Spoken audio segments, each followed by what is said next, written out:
Mutton சாப்பிடும் நாட்களில் எல்லாம் இந்த 5 விஷயங்களை தவிர்த்தா ஒரு நோய் கிட்ட நெருங்காதா.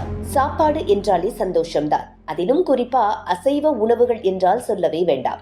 ஆனால் சில நாட்களில் அந்த சந்தோஷமே உடம்புக்கு சுமையாக மாறிடும்.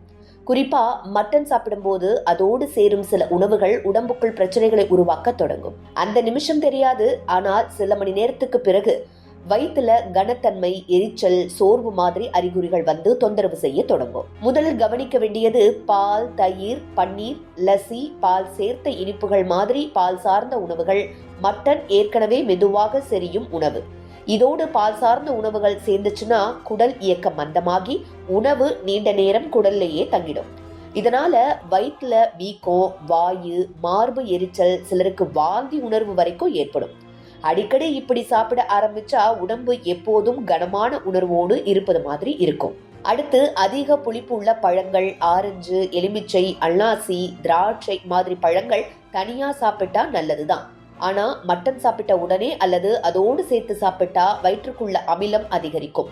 இதனால் நெஞ்செரிச்சல், மார்பு எரிச்சல், வாந்தி உணர்வு, சில நேரங்கள்ல தலை சுற்றல் வரைக்கும் வரலாம். குறிப்பா இரவு நேரத்துல இந்த காம்பினேஷன் இருந்தா தூக்கம் சரியா வராம உடம்பு சோர்வடையும். குளிர்பானங்கள் மற்றும் ஐஸ் உணவுகள், soda, cola, ice cream, ice juice மாதிரி குளிர்ந்த பொருட்கள் மட்டனோடு சேர்ந்துடுச்சுன்னா செரிமான நெருப்பு குளிர்ந்து போயிடும்.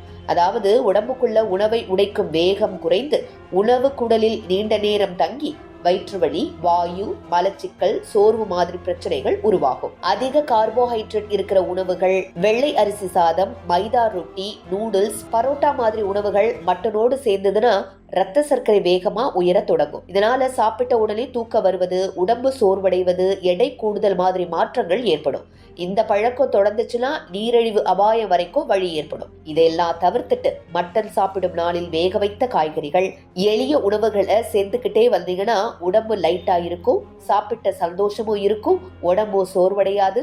உணவு என்ன என்பதோடு எதோடு சாப்பிடுறோம் என்பதுதான் உண்மையிலேயே நம்ம உடல் நலத்தை தீர்மானிக்கிறது.